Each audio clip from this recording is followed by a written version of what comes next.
moving out, the farmer said. Did you know? Who? Jean, the lady who lives down the lane, the farmer said, frowning.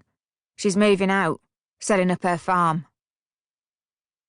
Oh yes, Jean. His voice drifted. I saw the sign.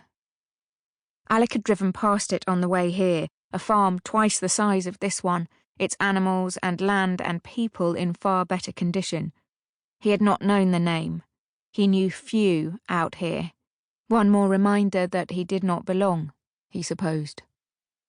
They're selling up to live with family, so she says. I think I saw them in town a few times, Alec said.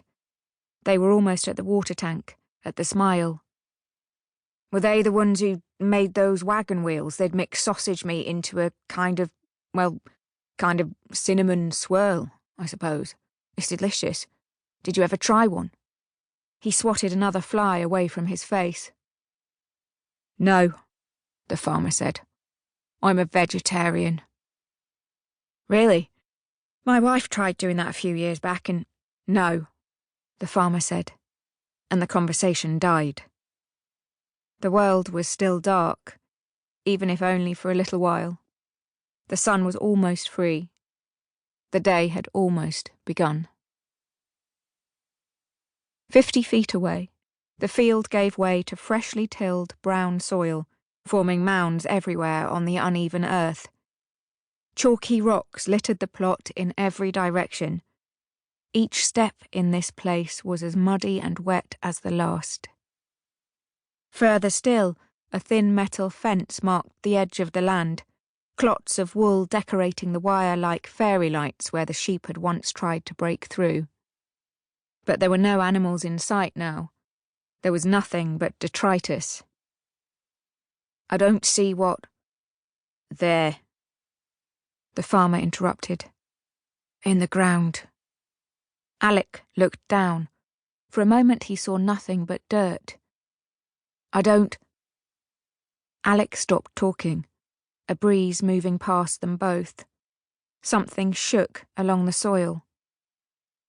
He removed his torch and stepped forward, pointing its light at the source. Just 3 feet away, almost the same colour as the mud itself, there lay a great mound of black hair, coiled in thick and silken spirals. He moved closer and knelt down. He wiped his hands on his trouser legs, reached into his pockets and pulled out a pair of latex gloves. He tried to pull them on in one smooth motion, but his fingers, clammy, damp from the walk, clung to the latex before he could get them fully in. He had to inch each one into place before he could touch those cold, dark circles. He stared at them all the while. He lifted some of the hair up, surprised by the weight of it, its coarseness. He held it higher and ran his fingers along the strands, gripping at intervals. Towards the base of the spiral, where the rest of the hair still lay upon the ground, he felt flesh and bone. Alec put it back carefully. The sun continued to rise. There was something else. It was black, almost like plastic in its sheen, a thin half-moon of dulled white at its rim. It looked past him.